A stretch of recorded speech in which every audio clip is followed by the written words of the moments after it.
ఏనాడు లేనన్ని పోస్టులు 16,000 పైచిలకు పోస్టులు ఇవాళ సెలక్షన్ కమిషన్కి అప్పచెప్పి డిసెంబర్ లోపల భర్తీ చేయాలని ఉపాధ్యాయ పోస్టులు అన్నీ కూడా.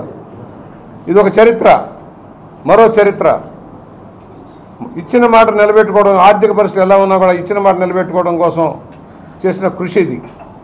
డిసెంబర్ లోపల కంప్లీట్ చేయాలని ఇవాళ జీవో మొదటి సంతకం పెట్టారు. నిరుద్యోగ యువతకి 5 సంవత్సరాల్లో సంవత్సరానికి 2 లక్షల రూపాయలు 2 లక్షల మంది చొప్పున ఉద్యోగాలు కల్పించాలన్న లక్ష్యాన్ని ముందు పెట్టుకుని సాగుతూ ఉంది.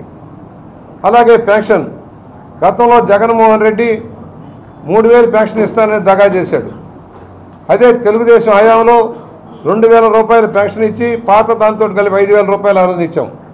అయినా ప్రజలు జగన్మోహన్ రెడ్డిని నమ్మి మోసపోయారు.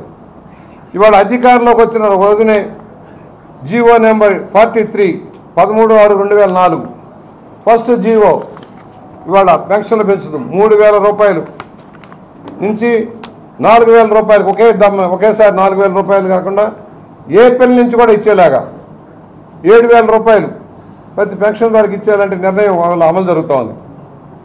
అలాగే వికలాంగులకు 6,000, అలాగే కుష్టి వ్యాధిగ్రస్తులకు కానీ పూర్తి డిజేబుల్డ్గా ఉన్న వాళ్ళకి కానీ భారీ ఎత్తున పెన్షన్లు పెరిగినాయి. 13 రకాల పెన్షన్లు ఉన్నాయి. 13 రకాల పెన్షన్లు కూడా ఇవాళ 66 లక్షల మంది లబ్ధిదారులు ఉన్నారు. అందరికీ దీనివల్ల లబ్ధి చేకూరిపోతూ ఉంది. మాట తప్పలేదు, మడం తిప్పకుండా చంద్రబాబు గారి నాయకత్వంలో ఈ రోజున ఈ నిర్ణయం తీసుకోవడం జరిగింది. ఇవాళ దానిలో భారీ ఎత్తున ఉన్నాయి.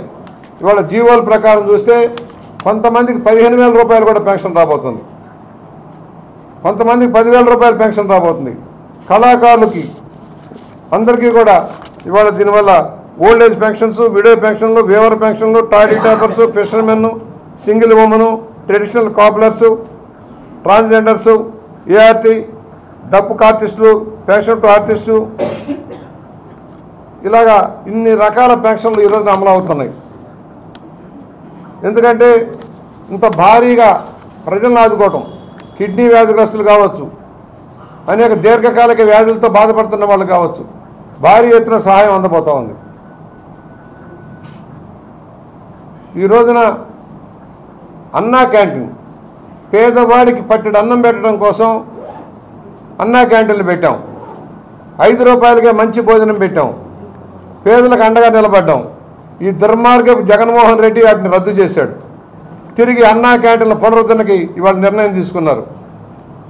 ఎందుకంటే ప్రజలకి తక్కువ ధరలో ఆహారం అందించే లక్ష్యంలో ఆ కార్యక్రమం, దాన్ని విస్తృతపరుస్తాం.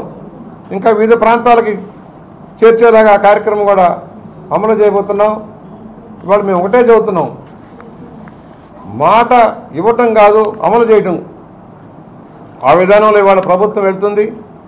ఉద్యోగ కల్పనే ధ్యేయంగా రాష్ట్ర ఆర్థిక పరిస్థితిని చక్కబెట్టే పరిస్థితిలో కార్యక్రమాలు తీసుకుంటూ ఉన్నాం. మరోవైపు ఎవరైతే దోషులు ఉన్నారో, విశృంఖలంగా వ్యవహరించి అవినీతికి పాల్పడి రాష్ట్రాన్ని చిన్నాభిన్నం చేసి దోచుకున్నారో వాళ్ళందరూ భర్తం పట్టాల్సిన పరిస్థితి ఉంది. దాని మీద కూడా జ్యుడిషియల్ ఎంక్వైరీ చేసి వాళ్ళ మీద చర్యలు తీసుకోవాలి. ఎందుకంటే దోషులు తప్పించకపోతే మరొకరు తయారవుతారు అలాంటి దోషులు లేకుండా ఉండాలంటే తగిన కఠినమైన శిక్షలు అమలు చేయాల్సిన అవసరం ఉంది. జగన్మోహన్ రెడ్డి దగ్గర నుంచి దోచుకున్న అధికారులందరినీ కూడా మనం యాక్షన్ తీసుకోవాల్సిన పరిస్థితి ఉంది. ఇవాళ పెన్షన్లే కాదు, ఇవాళ అభివృద్ధి ప్రాంతాల ముందుకు సాగాల్సిన అవసరం ఉంది. ఆ వైపు కూడా మేము దృష్టి సారించబోతున్నాం.